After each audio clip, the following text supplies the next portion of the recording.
The situation in West Asia remains tense almost 6 weeks into the war. Israeli strikes have flattened substantial parts of Gaza. Today we will go through battleground Gaza and the different theatres where the war is unfolding and the impact that it's leaving on the ground.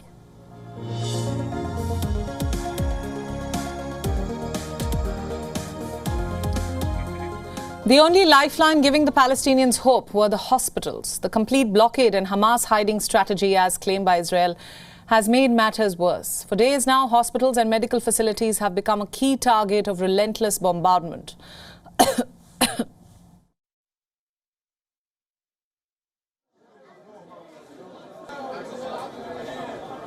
Hamas's health ministry has claimed that all hospitals in North Gaza are out of service. Medical services can barely be administered in northern Gaza. This includes the two biggest hospitals in the Gaza Strip, which have been rendered out of service. The Al-Shifa and the Al-Quds hospitals in the Gaza City have suspended operations. The WHO managed to speak to health professionals at the Al-Shifa hospital. They described a dire and perilous situation, and it was not functioning as a hospital anymore, with constant gunfire and bombing exacerbating the already critical circumstances. According to reports, the WHO also talked about the ordeal of doctors. Doctors in Gaza say dead bodies are beginning to pile up both inside and outside the hospital.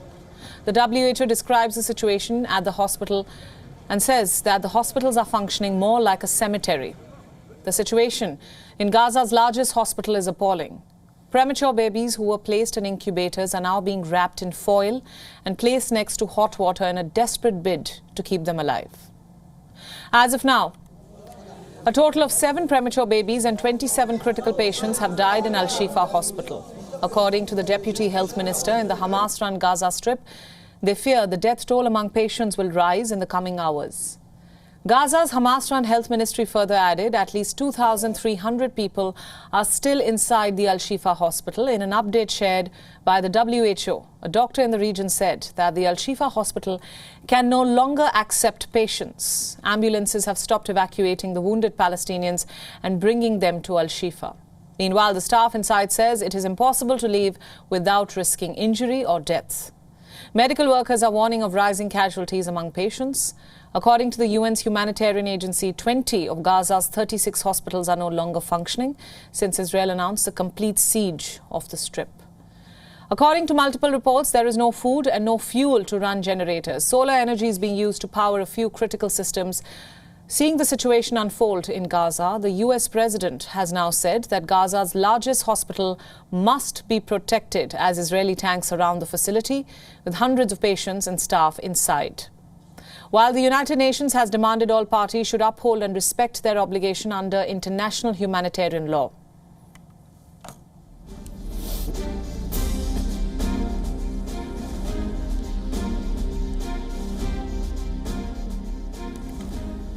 Now moving on to Gaza City, where Gaza's parliament building is located. An image circulating on social media shows troops of the IDF's 13th Battalion, the Golani Brigade, inside parliament building, raising the Israel flag inside the Hamas militant seat of political power after the IDF troops captured the site. The Defense Minister Yoav Gallant also said that Hamas has lost control in the Gaza Strip as the Israel Defense Forces moved to fully capture Gaza City. He further added that terrorists are fleeing south, civilians are looting Hamas bases, and they have no confidence in the government.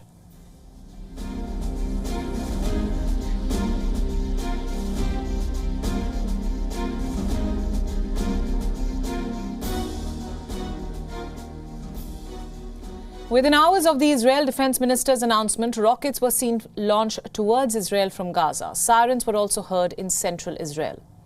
But as seen from Sderot, the missiles were intercepted by Israel's Iron Dome. Although, according to the Ashkelon Coast Regional Council, 1 rocket fell in the region. No injuries were reported, but buildings and vehicles were damaged.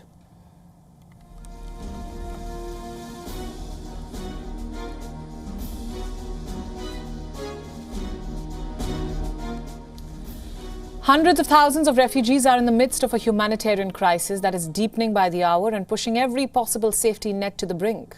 People are washing themselves in polluted seawater, sleeping in packed tents, eating what little bread they can find, or in some days none at all. The people are coming from Gaza's north, fleeing Israel's bombing campaign, some with a few possessions, but most bearing only their children and clothes on their backs.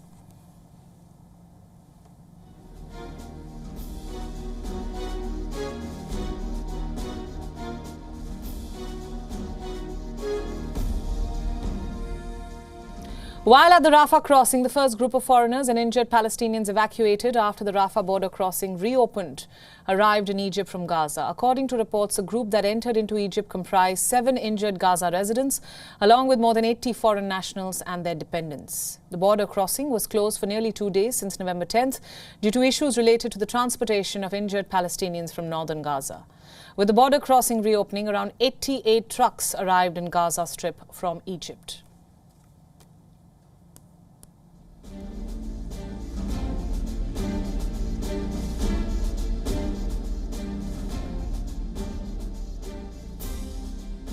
Opening of the Rafah crossing, there are fears of a wider regional conflict in West Asia as cross-border hostilities between Israeli military and Hezbollah continue. The militant Hezbollah group fired anti-tank missiles towards Israeli troops near the border's western sector. In retaliation, Israel's defense forces carried out airstrikes along the country's border with Lebanon. The IDF claimed that the targets included terror infrastructure, weapons storage compounds, and an operational command center used by Hezbollah. There are also reports of a convoy of journalists that came under attack near the Lebanese border.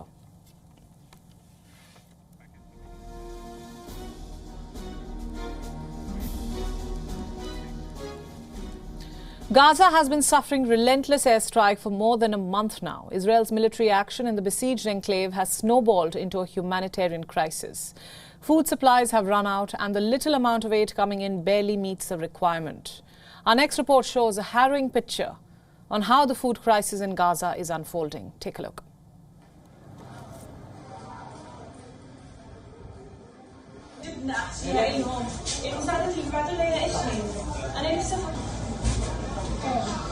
والله الوضع سكة الاقي شيء بضايع تنفع المحل شيء ولا شيء يعني كل يوم بالليل على الفاضي فيش اسبوع على الملاذ اسبوع على الطبيعة كله فيش معابر مسكرة وكل شيء مسكر يعني في معدل يعني قبل الحرب كان يوميا يدخل 50 والله WION World is now available in your country. Download the app now and get all the news updates on the move.